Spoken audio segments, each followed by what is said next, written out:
Hey guys, this is Nerd Raiders Entertainment. I'm Nerd Emperor. Do you got it memorized? Just kidding, guys. Anyway, uh, just a little apologies if my voice sounds a little funny. My allergies have been bothering me. I've been huffing and puffing all day. Uh, but other than that, this is a continuation of my series, The Road to Kingdom Hearts 3. In my last two videos, I talked about Kingdom Hearts 1 and Chain of Memory. In this video, I'm talking about Kingdom Hearts 2. So, let's begin the video. So, playing as Roxas for the first part during the tutorial. Um, at first, my first playthrough with him, I didn't really appreciate his character until I had some time to think about his character. The events that went on during your playthrough as Roxas, the dreams that he's been having about Sora but not knowing who he is, and the situations that take place in Twilight Town. And it just seems like everything that is happening is blamed towards him. And it just seems like there's no type of proof to that it's not Roxas, but it just seems to keep pointing towards his direction. He's trying to get help, but he's just not getting it. And we do see Axel again, which is always cool. Like I said in my last video, he is one of my favorite organization members. But when we interact with Axel on our last interact with him was really cool. You know, Roxas, he pulls out two Keyblades, and you're just like, what? At that very moment, I was like, what is this game hiding for me? What I, that's when I really got invested with Kingdom Hearts 2. Um, and of course, you talk with Diz, but at the end of Roxas' story, I found myself feeling a little bad with his story. I felt like I wanted to know a lot more about his story, and I began to appreciate his character when I had some time to think about it and replay through the story.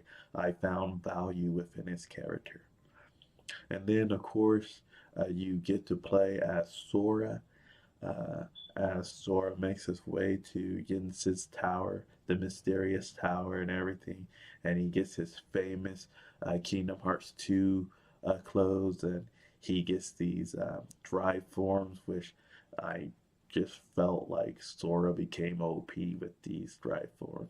Um, this game for me really didn't hold anything back. It was just so much fun to play. I enjoyed a lot of the worlds that I was able to visit. Seeing the Beast, seeing Hercules, and meeting Mulan was it was so much fun. Though I feel like going to the different Disney worlds, instead of it being part of the story, I felt it was more like a side mission, kind of like an anime thing. But um, to me, what's one of my most memorable scenes playing Kingdom Hearts 2 was when we first uh, see the Organization 13 when you're in Hollow Bastions and they're all lined up, and that scene is just cool to me. I love that scene. The team ups when you get new party members and they do those team attacks. Uh, I love when Sora works with Auron. It's awesome. Auron from Final Fantasy X is actually Final Fantasy X is like my number two favorite Final Fantasy game. So seeing Auron, I was excited to see him, and I really love seeing him in the game. I hope he's in Kingdom Hearts 3. Um, I love meeting Simba, and I like how the summoning in Kingdom Hearts 1 with Simba being a summon it still connected with Kingdom Hearts 2. I found that very unique with the way that they went with the story. And just, I had so much fun with visiting the Disney worlds. Um, Probably, like for many of you guys, Atlantis wasn't exactly my favorite world. But after you visit Tron for the first time, and that whole sequence, whoever thought about that whole sequence with Hollow Bastion with you involved in that Heartless War, it just really, I really got into the game at that moment. Um, from you dealing with those nobodies at the beginning. I like to play games on a hard difficulty, so I got beaten up a lot with those nobodies, and then you deal with the heartlesses. I like that we got to work with the different characters, working along with Yuffie, Tifa, Leon, and Cloud. That was really cool. But what really blew my mind was when we uh, got to actually take on 1,000 Heartless.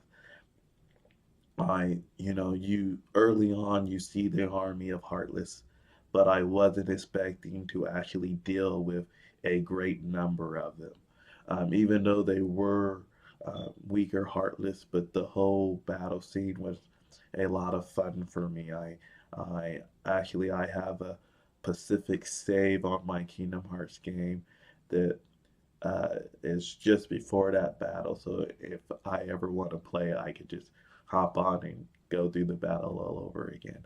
Um, but when you reach towards the end of of Kingdom Hearts, when you reach the end of Kingdom Hearts, the last